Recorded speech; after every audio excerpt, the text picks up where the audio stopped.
Welcome to Chapter 3 of the Washington State Beekeepers Association Apprentice Beekeeping course, where we will take a look at equipment and clothing.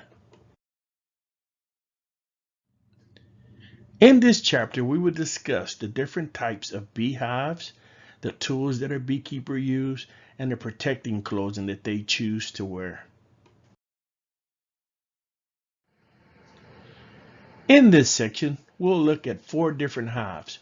We'll look at the Langstroth, which is the most common. We'll look at the top bar hive, which comb honey can only be extracted from. We'll look at the Warray, which is not recommended for new beekeepers. And we'll look at the long Langstroth, which is a combination of the Langstroth and the top bar hive. To the left, we have a Langstroth hive with 2 deeps and 2 supers. Right below it, a frame of brood taken from the bottom board of the Langstroth hive. To the right of the Langstroth hive, with the 2 deeps, there is a screen bottom board with a slider insert for controlling airflow and for varroa mite detection. To the right of the screen bottom board, there are 4 deep frames with foundations.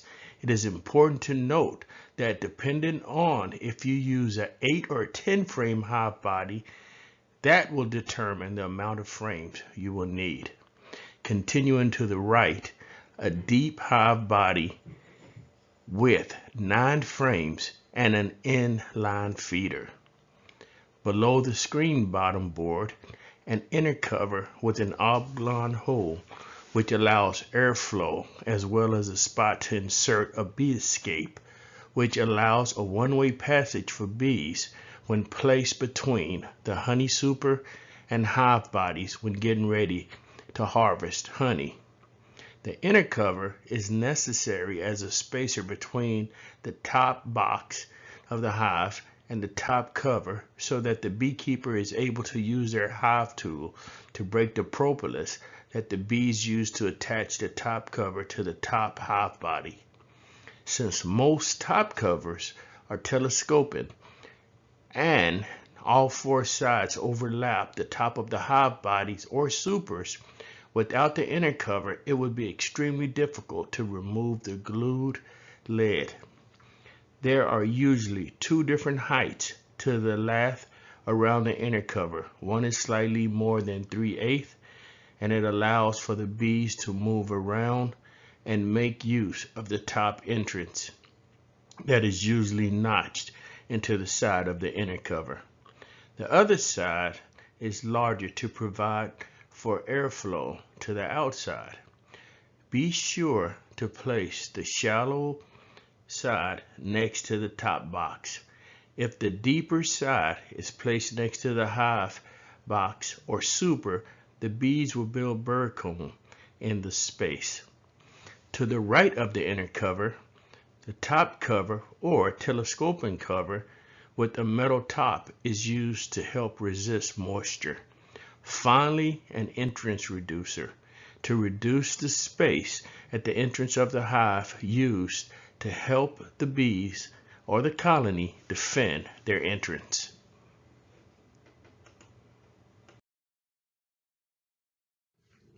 Next, we will take a look at the Kenyan top bar hive. In the picture on the left, we have a top bar hive on legs with a slanted roof and observation window. The picture at the top right shows inside the hive with the roof removed. The picture at the bottom right shows a frame of honey taken from the top bar hive. While both of these pictures shows the top cover, unlike a Langstroth hive, there is no inner cover. The top bars themselves serves as that cover.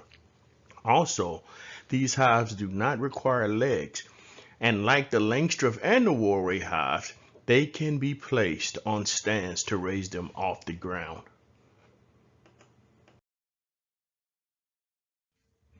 Next, we'll take a look at the Warray hives. The Warray hives combines aspects of both the Langstroth and the top bar hive. Like a Langstroth hive, it has boxes stacked on top of each other. Unlike the Langstroth hive, new boxes are added to the bottom of the stack. The boxes are square rather than rectangular, and are smaller than the boxes used for the Langstroth. Internally, the Warray hive has only top bars instead of four-sided frames with foundations like the Langstroth hive. There are few beekeepers who use this style of hive, and it is not recommended for new beekeepers who have little to no experience with bee management until they have had experience with basics of colony behavior and steps necessary to monitor diseases and pests. Finally, we'll look at the long Langstroth or the Langstroth long, which uses the standard Langstroth frames, but instead of stacked boxes, the colony expands horizontally, similar to the top bar hive. By using a standard Langstroth frame, there is more flexibility in exchanging equipment, such as being able to install a nucleus colony directly into the hive, which is not possible with the top bar hive.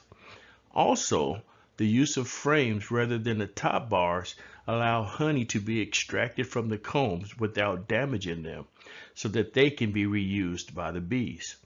This hive is easy to work and is ideal for those who cannot lift the normal Langstroth boxes. Deciding on what tools you as a beekeeper will become comfortable with and use may take years.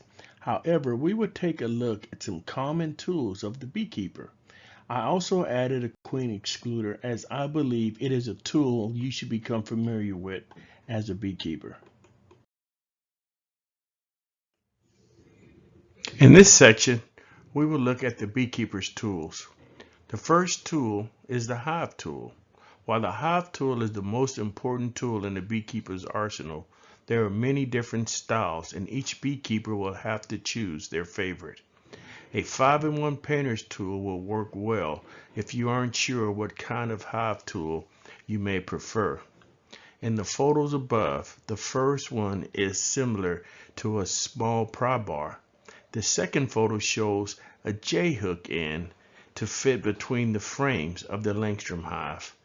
And the third photo is a simplified painter's tool, all of which will work as a hive tool.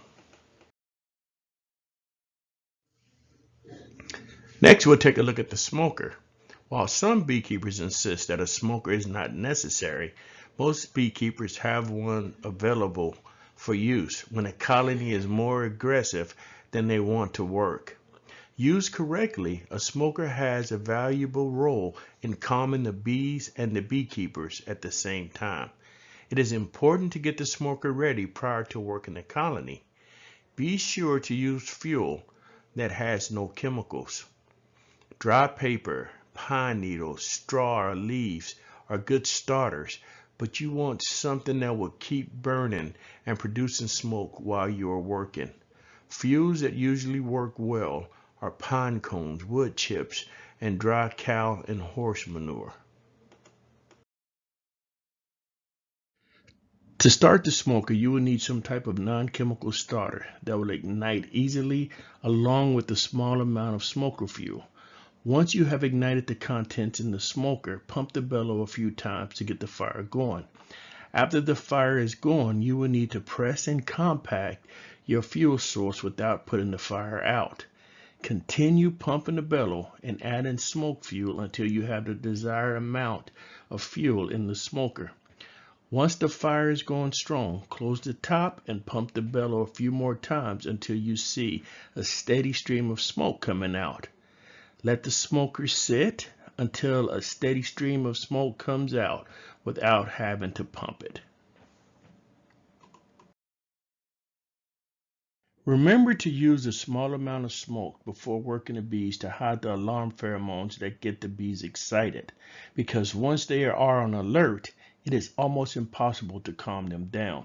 When smoking the bees, you want to use just enough smoke to keep them down between the frames as you inspect the hive. When you see them come back to the top looking at you, give them a couple of more short puffs of smoke to drop them back down. You don't have to use a lot.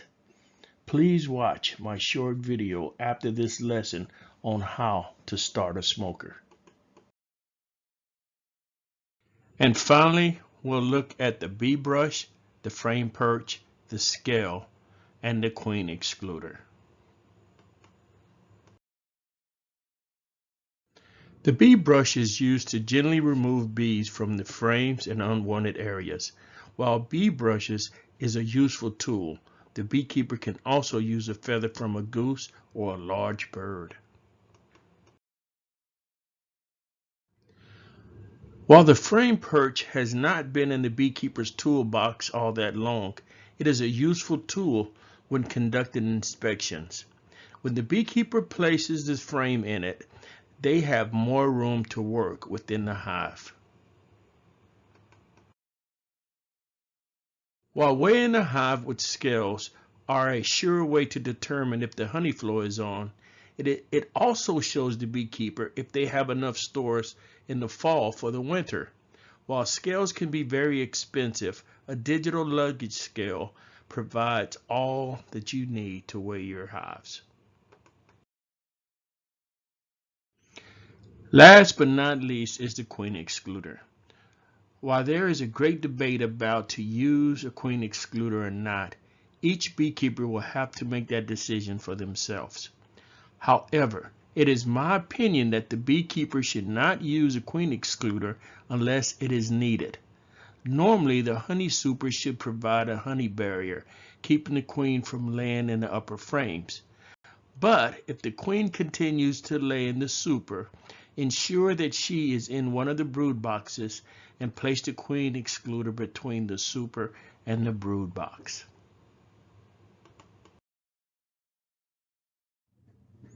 This concludes the section on tools. Please read over this section in your apprentice manual. In this section, we'll look at the veils, the full suits, jackets, and gloves, all part of protective clothing for beekeeping.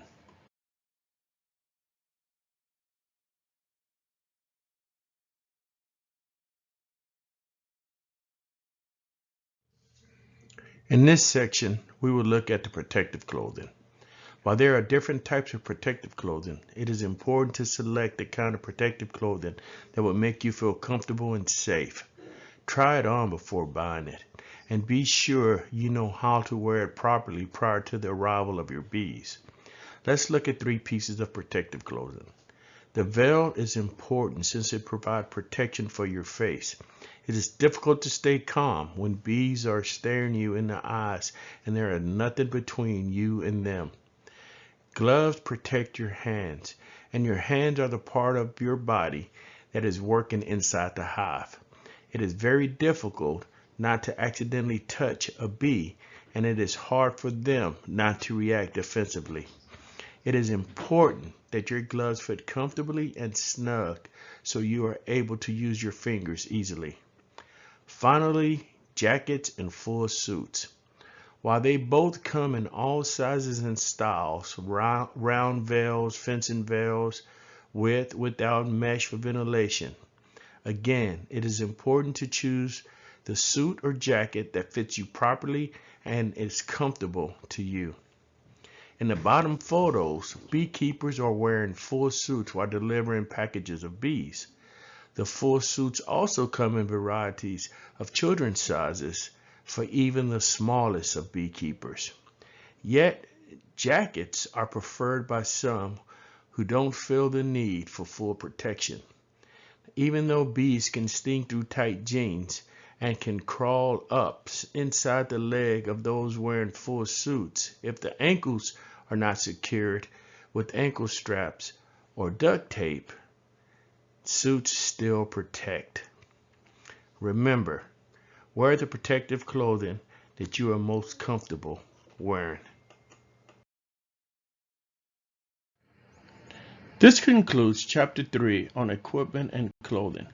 Please join us for the next scheduled Zoom review as we will discuss the contents of this chapter.